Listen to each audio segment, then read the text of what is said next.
Hi everyone, welcome. I'll just give it a couple more seconds before we start. You can let me know, Danielle, when the majority join.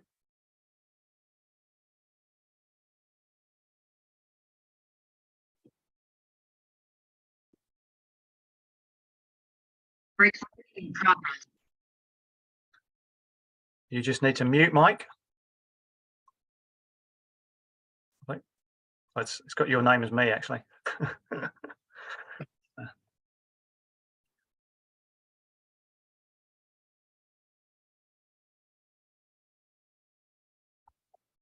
Cool. I think we'll make a start. So, kia ora tātou, everyone. I'm Gerry Lynch. I'm the CEO of Government 365. So, Government 365 is a tool and process to help businesses facilitate the process of assessing their organisational governance and then improving that over the long term. So it's linked to Safe 365, which is it's been going about 6 years. It's now in the UK, Australia, and New Zealand, working with companies like Heathrow Airport, Google, Amazon, and as well as many small businesses. So I've got the pleasure today of welcoming Bob Weir. So I first came across Bob's book probably 6 months ago. And it's really all about why businesses fail, and a huge amount of research he's put into to this. Thousands of companies who have failed in New Zealand and learning from some of their mistakes. Bob's got an extensive career in engineering, management, and leadership across ANZ and overseas. He's an advisor to businesses as well as an author. He's written many other books, and I'll provide a link at the end of this to his book. The one today, Why Businesses Fail and the Journey Through Our Irrational Minds. The book is, as I said, based on extensive research from leading academics and discussions with some of the leaders and directors of the failed companies, as well as discussions with insolvency experts, journalists. Fraudsters was one, that's an interesting one, and as well as Official Information Act requests. So I suppose the first question, so firstly, a huge welcome, Bob. Yeah, thanks. Great to have you on. Yep. If you've got any questions, we'll probably have some time at the end to ask him some questions. So just put your questions in the Q&A or the chat, and we'll have a look at those. But firstly, Bob, what led you to doing the research, or why write the book and do the research? Yeah, well, I guess I've been in corporate life a long time, and then I went out on my own and started advising and helping other businesses. And then a lot of times you're talking to businesses about how you be successful on that. But what I found interesting is most people were more asking, well, how don't I fail? And I did realize later on when I was doing the research that inherently within ourselves, we've got a far greater, reception to things that prevent us failing than we do to achieving the same sort of success. And it's actually, there's a lot of research on this. Is one of the biases I talk about. So there's almost a macabre interest in failing and not failing. So I thought, rather than coming at from the angle, which is very common, is that how to be successful in business, I thought I'd look at, well, what's caused businesses not to be successful, to fail. When I say fail, liquidations, collapse, receivership, that, not just changed my mind and got out of it. So, and there's a lot of anecdotal information that we all think. So I thought, no, I'm not happy with that. I want to dig a bit deeper. And I guess it's part of my nature is I like to dig deep into really understanding this thing. And that's what started it. My main focus was around small businesses to start with, because that's where my interest was at the time. But I very quickly learned that I could learn a lot more just looking at some of the more high profile big failures, some of which I sort of knew myself a little bit, but not a lot. And I was also personally curious as to why. Solar Energy is one example of that. So yeah, it just started like that. And it ended up being about 4 years worth of research before the book was finished. And yeah, just kept digging and digging. And probably a couple of years into that research, realized how big the psychology part of running a business is. So probably spent as much time on that aspect of how we think and how we make decisions as I was on the mechanics of business failure per se. So yeah, that's where it started. It was just a thought, and then it just got a little bit out of control and got very interesting. I just kept digging, and yeah, the rest is history. Cool. And I was fascinated reading through the book. And if we pick up on a couple of the prominent cases, really, if I think about, a number of years ago, I'd go shopping for my son in Pumpkin Patch, and it was a leading retailer in Australia, New Zealand. I don't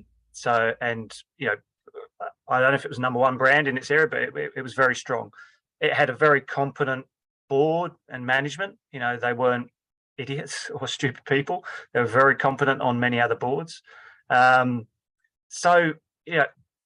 went wrong there? When did the cracks start appearing in that business? Because that on paper looked a very successful business. Yeah, and you made a good point, Gerry. Is one of the themes in this, and partly why the psychology part became nearly all the cases of where I looked at businesses. These weren't people who were inexperienced or were way out of their depth. These were very experienced people, intelligent people, well-educated people, and in most cases had some pretty good processes and systems around them, boards, whatever else. So that was one thing that I thought that would come out, that incompetence or inability would be a strong factor, but it wasn't the case, and certainly in Pumpkin Patch's case, it wasn't as well. I guess the one disappointment for me in Pumpkin Patch, it was still pretty raw and not many people wanted to talk about it. Most of the other cases, people opened up, but so most of what I got was from what I could get in the public domain and a bit of digging around. But it was a fairly consistent story. Yes, you're right. Pumpkin Patch, and my kids also in Australia, we bought a heap of stuff. So very well known, had done extremely well in New Zealand and Australia. And naturally you would think as a board, okay, how do we take this success and grow it? And the problem from Pumpkin Patch's point of view is that growth was just, cutting a long story short, was too great too soon, without a lot of the infrastructure behind it. And maybe there was an air of arrogance there. It's hard to say because I didn't get to talk to people directly, but they took the success that was in Australia and New Zealand and assumed it could be transferred across the world. And that growth was significant. They listed on the stock exchange, raised a lot of money, but a lot of that money didn't go into the growth. It was sort of distributed amongst the shareholders in the business, and they borrowed heavily to grow. So as soon as you start to do that, that's when the what ifs have got to come in. What if we don't get the sales we expected? And I think they're in 240 stores, the US, England, Arab countries. And then the market around them started to move faster than they did. New brands coming onto the market. Their infrastructure internally wasn't as good to getting product to market. And it was a very changing, kids' clothes, it changes quickly, fashions change. And unfortunately, they started to see the cracks when the sales just weren't coming like they thought, and therefore the cash wasn't coming in, and therefore the debt was the problem. And then once that cycle starts, it gets extremely difficult to get out of it, because you don't have the money to do it. You can't borrow more. Investors are reluctant to bail you out, and then you're in that cycle. So in short, the Pumpkin Patch story was excessive growth, uncontrolled growth, and not stopping to think of what would happen if our base assumptions to succeed don't come true. And that's also a very clear message for me in most of these cases, is stopping and and asking what if our assumptions aren't correct? What if the things we're basing this decision on don't come to fruition? Can we sustain that? In their case, it was simple. Sales don't meet projections. And that was across the board. And then all of a sudden, the hundreds, whatever $1 million that they lent, I can't remember the number, but it was a lot. How do we service that? And then the cycle started. And then they were very conscious of it for quite a while, but they were just running out of things they could do. So yeah, sad, because I think it was worth 400 million at its peak. And I think they sold the brand online for 2 million or something. So someone out there owns the Pumpkin Patch brand. Yeah, that's all it's worth, just the brand. Wow. Yeah. So when you come back to that insight around the what ifs, if you're a company and you are expanding overseas or expanding rapidly in New Zealand, what's the sort of processes or questions? How do you incorporate that into your governance meetings or? Well, having been on a lot of boards, you've got to be prepared to ask the questions. And this is where, and I'll go through the Solid Energy story, because I think it's another very good example of where having the people that are making these decisions being prepared to be challenged, because it can be very difficult to do that, because some people get so connected to these goals and attached to them that they get very defensive when challenged on some of these base assumptions. So you do need those processes. In small business, it's harder because we're on our own, and we still need to to ask the questions, whether it's your wife, your partner, a mentor, somebody to turn to when you're doing these what ifs, to someone to actually say, oh, look, I'm asking this question not because I want to, hurt you, or quite the opposite. I want to ask this question because I care about this business. I care about this situation. I want to make sure we get it right, or at least, so these are things we need to be asking. If I use a solid energy example, which I think Gerry might sort of clarify that a bit. Solid energy started out in the early 2000s and was going to be pulled apart because the government just didn't have any interest in it.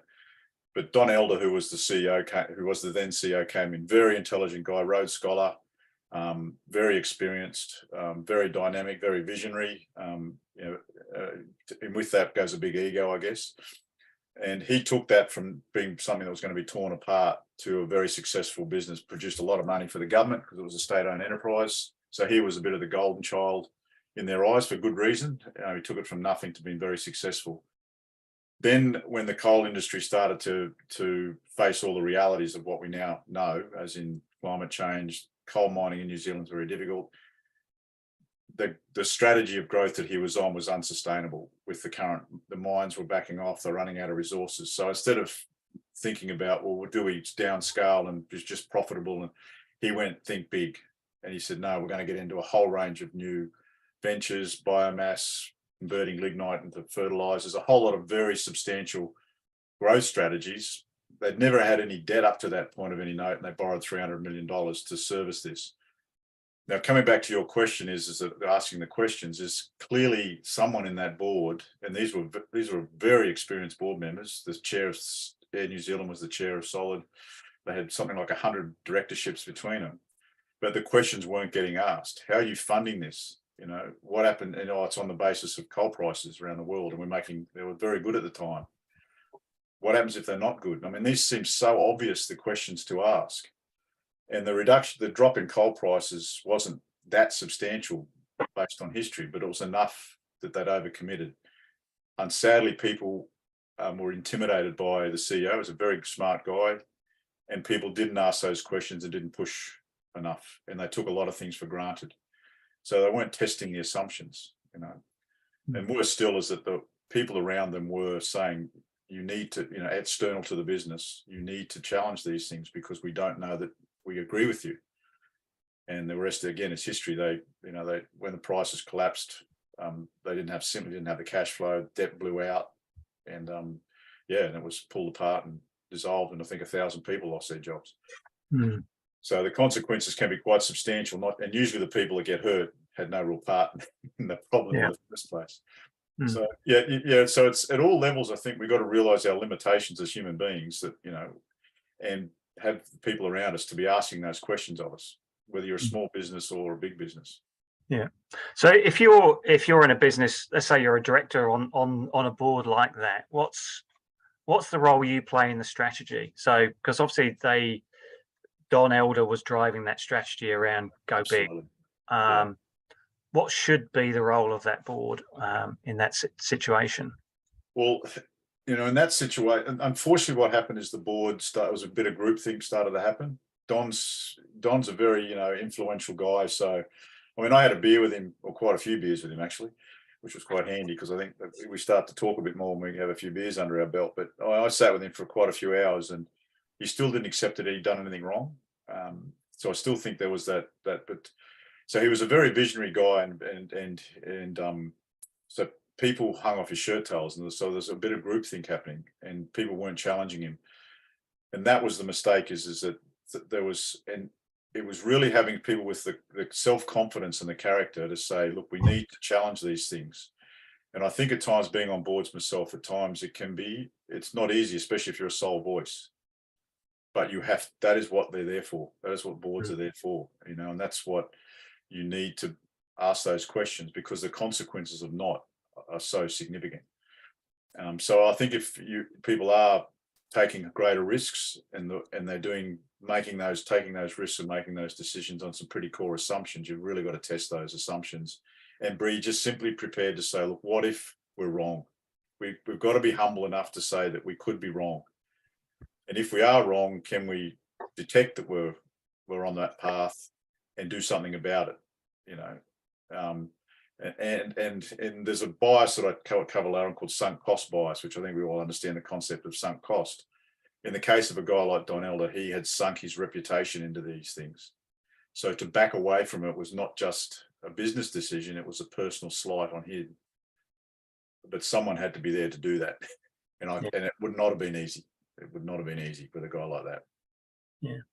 So if you're in a group dynamic like that, how do you play a part as a sole voice in trying to influence that? Well, I think the first thing is that if being on your own in a board or being on your own in those sort of situations is very lonely. If I sort of touch on South Canterbury Finance, that's a whole. You could write a book on that. There's been many books written on it with Alan Hubbard. Because Alan Hubbard did have individuals who were challenging him, but they were sole voices, and unfortunately, they didn't get their message through and ended up pulling away and leaving, which ended up being a problem in itself. So he had some quite close allies in the early days, but when he started going on a different path, their only option was they had to get out, and so they cut their losses and ran. I think when you are on your own, you can only do it for so long. I think you need to have, it's the weight of numbers. I think you need to start to build allies, because you can get picked off. And I know, having myself, I've been on boards and I felt like a lone voice, and eventually you just have to, there's only so far you can fight, and you may well be wrong. You might be the individual who's actually wrong. But I think trying to fight those battles on your own is not easy. And it does get to a point on a board, you either have to get allies involved and come at it at another angle, or you're probably going to say, look, I just can't keep doing this, which maybe in a personal interest, but may not be in the best interest of the business. But sometimes it's not easy. Yeah. And you take a guy like Alan Hubbard, he used to, I met all those guys. Unfortunately, I didn't meet Alan. He'd long since passed away, but met all the CEO and the directors and some of the guys that were charged. There was only one guy prosecuted through that, but it was interesting that Alan Hubbard was a one-man show. He didn't know anything else. He'd grown up that way. A very smart guy. He used to have board meetings and walk out and just ignore everything that was said and did what he wanted anyway, And he had a CEO that was way out of his depth. He handpicked him because he knew him, it was a bit of a personal friend. So they had, they had a board and they had debates and they had decisions, but he just ignored them anyway. So, and the people that were challenging him got frustrated with it and just walked away. And again, that's the biggest failure in New Zealand history, that one. So, yeah. So yes. It's not easy. I must admit, Gerry, it's not easy, but that's what boards are there for. Yeah. And you've looked at, obviously, numerous other failures. What are the other things that stick out for you in terms of the learnings that you've come across on, not just some of the big failures, but some of the smaller failures as well? Yeah, because what I started out with, I was mainly focused on small business because that's where my personal interest is. I own my own small business and been advising small businesses. So that's really where my first interest started, to try and help the little guy. But the lessons from the big guys was very pertinent. But the thing that always kills a business ultimately is you run out of cash. On the small scale, small businesses run out a lot quicker than the big guys because they just don't know. So things happen very, very quickly in small businesses. The stuff that happens in the bigger guys tends to take less time. So that whole management of cash in small business is so fundamental. I know it's the biggest cliche in business about cash is king, but the one thing I did find though is that I used a nursery rhyme to explain it. I won't go through it, but the cash is the last thing that sinks the boat. But there's all the other things in the boat that were there before that. But it's the cash that will finally tip you over. So it's seeing all those signs of things going wrong but the cash will be what ends everything for you. The other thing that was very obvious in small businesses, more so than the big guys, is that the tax department shuts down more businesses in New Zealand than anyone by a country mile. Banks don't. The IRD steps in the vast majority of times because tax tends to be the cash of last resort. We try to pay our staff, we try to pay ourselves, we then get into a cycle where we can't meet our GST, so we put that off for a month or two, and then the cycle gets worse and worse, and then eventually, and the tax department used to be sloppy. I haven't seen much of the data in the last couple of years, but they really started cracking down because businesses were owing serious amounts of money. And so that's just stepping in and pushing them into liquidation, shutting them down. So it's managing cash. And as I say in my book, if you do nothing else, pay your taxes, because we sit there and talk strategy and long-term planning and that, but make sure you got the little things right, like getting the basics of pay your taxes on time, manage that sort of stuff.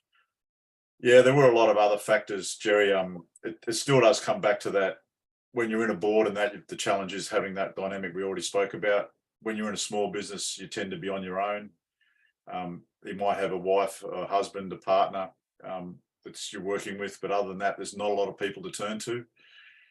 You have an infinite number of decisions you could make because you've got the world's your oyster, but you've got limited resources. So you do need to have people around you can trust, because just like the big guys, you'll be faced with the same limitations of your decision making, your lack of experience, your what if questions. If I want to borrow money against my house to do something, are you prepared to lose your house? Because that's the what if. And if you're not, maybe you shouldn't do it. And just having people around you to sort of challenge you. Yeah. Because we all are limited by our abilities to make decisions, because we all have blind spots and biases that affect that. Hence the second part of my book about the irrationality of how we operate. Yeah. So going on to that irrational mind, because you talk about the research around, ultimately business is about people. It's about the decisions we make or don't make. Yep. What's the learnings you've picked up on again, the failures around some of the key elements that have caused the failure that you'd sort of advise companies in terms of how they would counteract those? Yeah, well, like I said, when I started reading, it wasn't my intention when I started out to get into this part of it, as in the psychology of decision making and so on, because it just happened. Because the questions I kept asking is, why are these companies that have got very experienced people on paper, very, very good experienced boards, they ticked all the boxes of what best practice would be, but yet did things that fundamentally made no sense. And it wasn't just on the basis of hindsight. Even at the time, the people around them were saying, this is, it sparked that question. There is something else going on here, because you could have gone through those businesses and as an outsider and said, yes, experienced board, but processes, systems, etc. But they still, so this is when we started digging into, how do we make decisions? How do we take in information? Because this business is all about decision making, whether it's on a day-to-day basis or strategy, it all comes down to us making choices, which is about making decisions. So how do we make decisions, and what can make those decisions flawed or well-founded? So that's when I got dug deeper into that, and basically just simple things like how all of us operate. And this is where we think, that's why sometimes these guys who are the smartest guys in the room need to realize that at a very fundamental level, we're all the same. We're all got those basic limitations. We take in information from other people or any source of information. Straight away, we get part of the story. We then take that into our brains and store it. It's not stored the way we received it. And then when we recover it, it's not brought back the way it was. So even try to understand facts per se, we all have a different view of facts because we take that information in differently. We filter information to get through the day. So with that comes biases, things like confirmation bias. I use the example of, that guy had a hoodie, he robbed a bank, therefore all hoodies are bad people. We find information to confirm a pre-held view. Now there's hundreds of these biases that exist, and they're subconscious, we don't know them. So when people are making these decisions, you need to understand that we have limitations. So first thing, I think the secret is the acceptance and the humility to realize we are human. And not all our decisions will be good ones. All of them are done with limited information. And therefore, that's why you want to have people around you or processes around you to test those decisions. None of us can, anyone who says they can predict the future is a fool. Even though a lot of people, when they say, in hindsight, said, well, I told you that was going to happen. Solid Energy, for example, they predicted a big increase in coal prices. They got lucky as far as I'm concerned. They guessed right. They thought because of that, they could guess right again, and they didn't the second time. So we have to accept when we do forecasting and future, we are guessing, and we could get lucky or we could be very unlucky. So it's also just having that a bit of humility to realize that we are going to get things wrong. We do make mistakes. We're wired to make mistakes. We make decisions on the basis of limited information and internal biases that we don't even know we've got. And that's how we get through the day. but in a business context, that can be very dangerous. Mm. First thing is to make those limitations from being unconscious to at least be conscious of that and having processes in place. And that's why we have boards, and that's why we have processes behind big organizations. You know, that's why we have checks and balances. You know, that's why banks just won't lend anyone money, because one person thinks this is a dead certainty where another says, no, it's not. So that's all around the basis that, you know, we're all different and we all make mistakes. You know, we make bad decisions. Yeah. So if you're looking, I think one question here around from Jarrell Smith. Thanks, Joe. So is it best to have a neutral party available as an advisor or someone to question? Beyond that, you obviously need to be committed to taking on board good feedback, making decisions and taking action. Yeah, well, I mean, I think this is where sort of sometimes when you talk at a governance level, having independent directors versus, you know, directors, and even at a small level, for example, I was offered sometimes to buy a chunk of small businesses, not big money, but I realized after a while, as soon as you do that, you change the dynamic. Because if you're an independent sort of advisor, you should be, well, not always, but you should be driven purely by the basis that you want this business to do well, that I'm here to help you do well. You know, there's no money in it for me apart from what you pay me to be here, you know, week on. I have no other agenda than acting in your best interest. So I think the key thing is that when you do get advice from people, I'll make a comment that it's an old statement, is you don't want someone who's nice, because nice means not interested to care enough. You want someone who cares, but cares to the point where they say, you know, they can challenge you in a helpful way. Now, as far as being prepared to take feedback, is that unfortunately, if people aren't prepared to take feedback, there's not a lot you can do about it. You know, if you're giving that feedback on the basis I've got experience in this, I'm doing it because I care about you and I think you should think seriously about this, and yet that feedback's not taken, well, there's not a lot you can do really in the end. You know, but unfortunately, sometimes feedback is given with an agenda attached to it, but if it's, you know, so that's why I do think a level of independence, or people that you trust, not trust, you know, like I trust my mother implicitly, but I wouldn't seek a business advice from her. It's trusting someone to the point where you trust their capabilities and their knowledge, and that they are there interested in you, you know. Yeah. And that's why I think also board members should be the same. I'm actually here because my interest is in the best interest of this business, not me. Yeah. And so if you're looking for someone, are you looking, you know, say you're a small business growing, are you looking at their capabilities in terms of the ability to ask questions, or are you looking at their experience of your industry, or both? Or, you know, what's the thing that would be, if you're looking at one or two things that you want from someone who's independent, what is it they bring to the party? yeah, in this case, I probably won't do the research for the book. I use my own experience because I've got my own business now and I'm on my own. I don't have anything around me. You know, and after many, many years, I don't have any one. This is me personally now. You know, I mean, this may not apply to everybody, but I'll give you some. I tend to find on the areas that I need help, for example, marketing, I'll turn to someone who I know knows marketing. You know, and the one thing with small business, we don't have a lot of money. You can't always get the best advice because you just simply can't afford it. So I often say, get the best advice you can afford. You know, if it's an experienced person who's going to offer it for free, that's even better.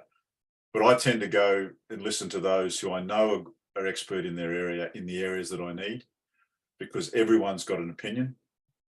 Everyone is prepared to give you advice.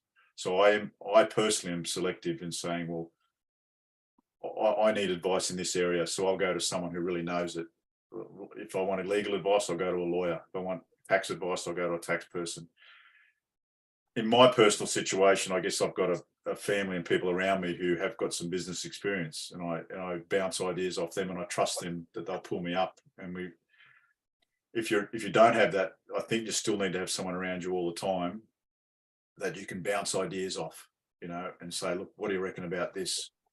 Who that is, I don't know. Those of us who've got those people are going to be very lucky. If you don't have it, you need to have something, you know. So personally, make sure the people you're asking, particularly in the technical areas, know what they're talking about. Everyone's, you know, it's a bit of an Australian statement. It's like a backside. Everyone, you know, opinions are like a backside. Everyone's got one, you know. So you just need to make sure you're getting advice from people who know it. you know what they're talking about. Yeah. And in terms of this piece around bias, so we all got biases.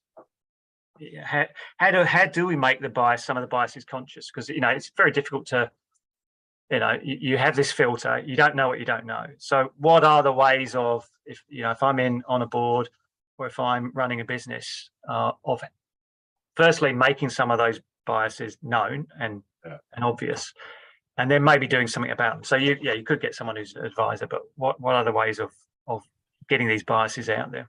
Well, the one thing I found is the first thing is even having this conversation is making these things more known, as in just simply accepting the limitations of who we are. And the more reading and research you do, the more you can sort of understand this stuff. Like I even know myself, I've read for hours and days and weeks and months, years on this stuff, but even now you fall back into old ways. So it's almost like having those check things along the way to say, look, guys, let's stop. I think if you're trying to do this every day of your life, you'd go crazy. It's probably more when you're getting to those points where something you're deciding to do or something is of significant risk that you need to stop and ask these questions. Is this based on good information? Is this, are we being blinded to something? I think if you tried to do it all the time, it'd just be overwhelming, because you just got to get on with life, and be kind to yourself. But there are certainly key points within a business's life where significant decisions are being made, where you need some people in there that know about this stuff to raise the questions. Are we being blinded to something? Have we got a sunk cost view on this, that we're attached to this unhealthily? Is there a time where we just have to cut our losses and walk? Are we just chasing information that confirms a view we already hold that may not be right? Confirmation bias. I think it's at those key points in a business's life where it's really important to have those conversations. And if you're on boards or in organizations where you got it's to be educated on some of this stuff, to stop pushing this psychology part of business to the side. I think we talk a lot about mental health. It's all these things around how our minds work: mental health, well-being, empathy, humility. It's also making that a big part of what's important in a business. It's over the years it's been always it's hard to put it. It's a bit of the soft stuff. I think we're much better at it now than we were 20 years ago, but I still think there's a lot we need to know in companies to understand what it is to be human and make that a part of the conversation. Yeah. No, that's good. And last question, I'm going to, so if there's any more questions that people have got, happy to answer them. The last question I've got is really, when you go into a company, so to advise them, what are the signs you're looking for? What are either they're on the right track, or some signs that tell you, hang on, we've got a problem here? Yeah, most of the stuff I've done in the last sort of 10, 15 years has been with small businesses and medium businesses. So this, again, based on my own experience from seeing this, I guess the first thing is, most of the time people come to me that they want help. That's a good sign in itself. The interesting thing is when I come into people who, then you can sort of see they need help, but they just say, oh, I'm okay, I'm fine, there's nothing wrong here. Well, I might not even get a chance to help them, but straight away that's an alarm bell. But if I do go into a business and they say, look, I don't know what's going on, can you help?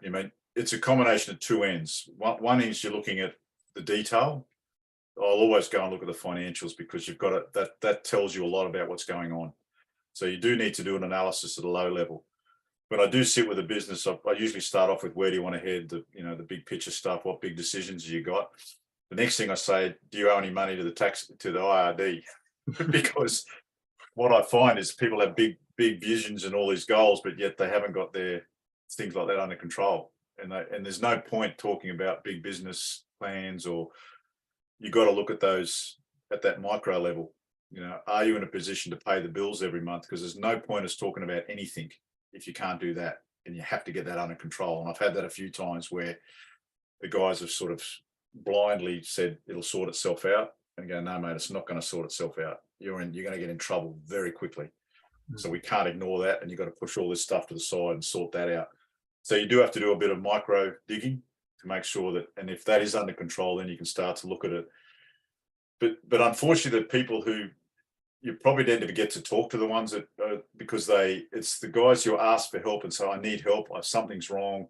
Straight away, that's a big positive because they're prepared to reach out. And you will often find the businesses who do that usually aren't the ones who need it. They're open-minded and humble enough to want to be better and to do well. And they are open to feedback. The ones you get, I had a couple of people over my advisory career I just gave up on because nothing you said they'd listen to. They'd challenge everything. They'd get defensive. That was where you get really worried. And you can see problems. If you see that, if they're not prepared to want help, they're really their own worst enemy, and in some cases they didn't end well. So as soon as you get that sort of stuff, alarm bells are ringing. I can see things you could do better here. I see things that are wrong. They're not that, you don't have to be an expert to see them, but nothing I say makes any, that you're prepared to listen to. That's big danger signs. Cool. All right, lovely. Well, thank you, Bob. Really appreciate that. There's no other questions. I'll put a link to your book. It's a fascinating read. It's an easy read. I read it through in a couple of days, and I learned a huge amount from it. So just like to thank you for taking the time, Bob. Really interested to see some of your other books as well. And yeah, so anything else you wanted to add as a if there's anyone, like I said, I know so much. All of us can share our experiences as well. I no doubt the guys on the end of the line, people on the end of the line have got a huge amount of experience. If you want to pass anything on or chat about anything offline, please just, because this is a never ending journey, this business world. Great. Businesses are going to keep failing, unfortunately.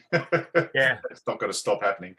So, the things I've taken out is really one of the key things from a lot of the failures is that the group dynamics and being able to challenge and people being willing to listen, but then having that conversation around the what ifs. So, what if the forecast is 50% lower, or what if our growth isn't as high, or what if our costs rise significantly more? So having those what ifs, I think, is a key one for businesses to continually challenge on. I think that the bias, firstly knowing that you have a bias, and then trying to be open to sort of being more conscious about that and getting others to challenge you.